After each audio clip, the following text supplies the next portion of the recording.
جو پاکستان کے ساتھ مخلص ہے تو وہ اردو سپیکنگ ہی ہیں، اور اسٹیبلشمنٹ یہ سمجھتی ہے کہ انہیں کچھ ایسی آوازیں آ رہی ہیں کہ پاکستان کے خلاف کچھ چیزیں اگر مختلف دیگر زبانیں بولنے والے شخصیات یا برادری یا کہہ لیجیے کہ کوئی گروہ ہے جو اینٹی پاکستان موومنٹ چلا رہا ہے یا ریاست کے مفادات کو نقصان پہنچا سکتا ہے، تو اس کے لیے اگر کوئی مضبوط ترین دیوار ہے تو وہ اردو بولنے والے ہیں۔ مہاجر ہی ہیں جو سب سے زیادہ اردو بولنے والی کہہ لیجیے کہ پاکستان بنانے والے بھی اور پاکستان کے لیے کھڑے ہونے والے بھی اور قربانیاں دینے والے بھی، اس لیے کہ ان کا کوئی پیچھے جانے کا کوئی آپشن ان کے پاس موجود نہیں ہے۔ تو اسٹیبلشمنٹ کے جو یہ والے جو مفادات ہیں، میرا خیال ہے کہ میرے بٹوین لائن جو میں نے بات کی ہے وہ آپ سمجھ گئے ہوں گے، تو وہ یہ سمجھتے ہیں کہ جی اب آپشن صرف اور صرف ایم کیو ایم ہے، اور ایم کیو ایم کی جو قیادت سے ملاقاتیں ان کی ہوئی، ایم کیو ایم کی قیادت کا خیال یہ ہے کہ جی ان کا اب بھی جو مقابلہ ہے وہ براہ راست پیپلز پارٹی سے نہیں ہے، کہہ سکتے ہیں کہ عمران خان سے بھی شہری سندھ میں ہو سکتا ہے، لیکن ایم کیو ایم نے وہاں پر یہ کہا کہ جی ہمارا براہ راست اگر مقابلہ ہے تو وہ الطاف حسین سے ہے، الطاف حسین کے ووٹ بینک سے ہے، اس کے نظریے سے ہے، اور بیسیکلی بائیکاٹ سے ہے۔ اور اب پھر معاملات یہاں تک پہنچے کہ جی کتنی سیٹس اگر ایم کیو ایم پاکستان کو دی جانی چاہیے تو M Q M Pakistan minus Altaf Hussain والا جو پورا کی پورا ایک سوچ ہے، نظریہ ہے، اس کو اچیو کر سکتی ہے، یا جو اینٹی جو کہہ لیجئے کہ پاکستانی ایلیمنٹ ہے اس کے خلاف ایم کیو ایم ایک مضبوط آواز بن سکتی ہے۔ میری اطلاع کے مطابق تو ایم کیو ایم پاکستان کی قیادت نے یہ کہا ہے کہ انہیں پورے کے پورے اختیارات چاہیے، پوری کہہ لیجئے کہ ایک با اختیار ایک حکومت سندھ کے اندر چاہیے جو ان کی مرضی سے بنے، اور یہاں تک کہ ان کی مرضی سے وزیر اعلیٰ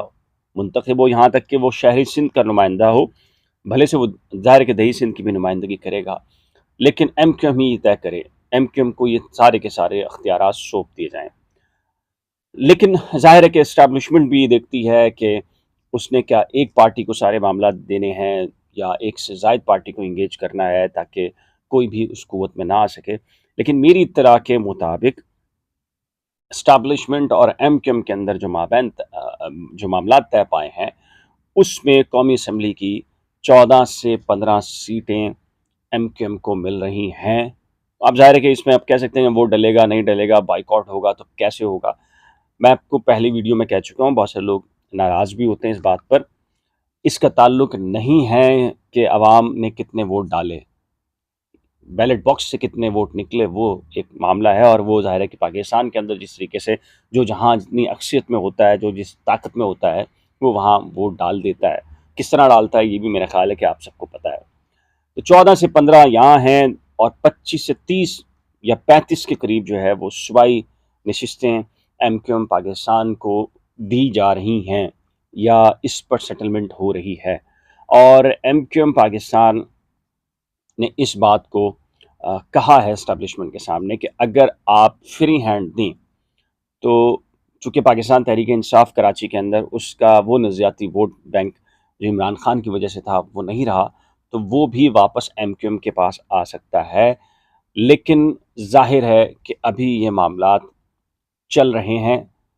نواز شریف کی واپسی بھی ہونی ہے، کہا جاتا ہے کہ نواز شریف کا بھی ایک سٹیک رکھا جا رہا ہے سندھ کے اندر،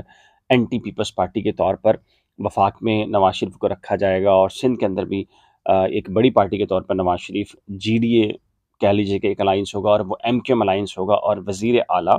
شہری سندھ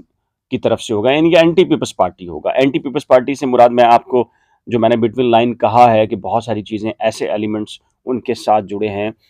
کہہ لیجیے کہ ہارڈ لائنرز جو اینٹی پاکستان کی طرف بھی جاتے ہیں، اور اس کے لیے اسٹیبلشمنٹ یہ سمجھتی ہے کہ شہری سندھ اور یا خاص کر ایم کیو ایم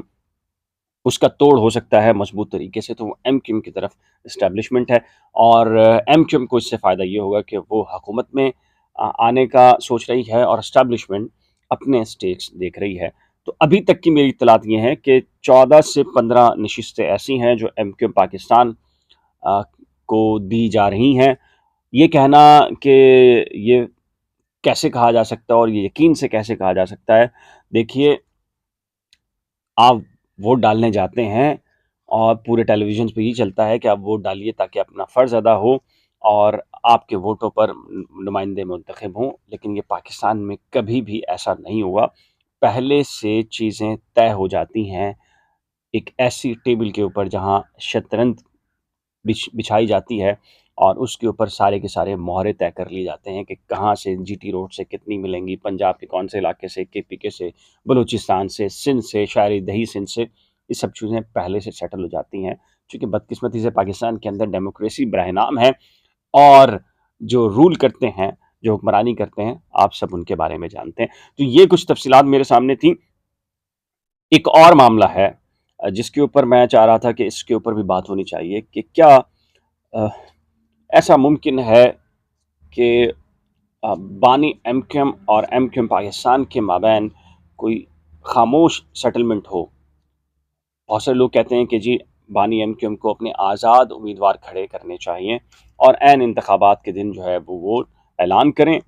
حمایت کا، اور اس طریقے سے جو ہے عوام الناس نکل کر ووٹ ڈال دیں۔ اس پر بات کریں گے اگلے ولاگ میں۔ اس ولاگ سے متعلق آپ کی کوئی رائے ہو، آپ کی کوئی تجویز ہو، یا آپ کسی ایشو پر بات کرنا چاہ رہے ہوں یا سمجھنا چاہ رہے ہوں، معلومات لینا چاہ رہے ہوں، تو نیچے دیے گئے کمنٹ سیکشن میں اپنی قیمتی رائے کا اظہار ضرور کیجیے گا۔ ایک نئے بلاگ کے ساتھ جلد ملیں گے، لیکن جانے سے پہلے ریکویسٹ ہے کہ اگر آپ نے ابھی تک current affairs with Bilal Facebook page یا یوٹیوب چینل کو لائک، سبسکرائب، فالو نہیں کیا تو برائے کرم کر لیجیے گا۔ خدا حافظ۔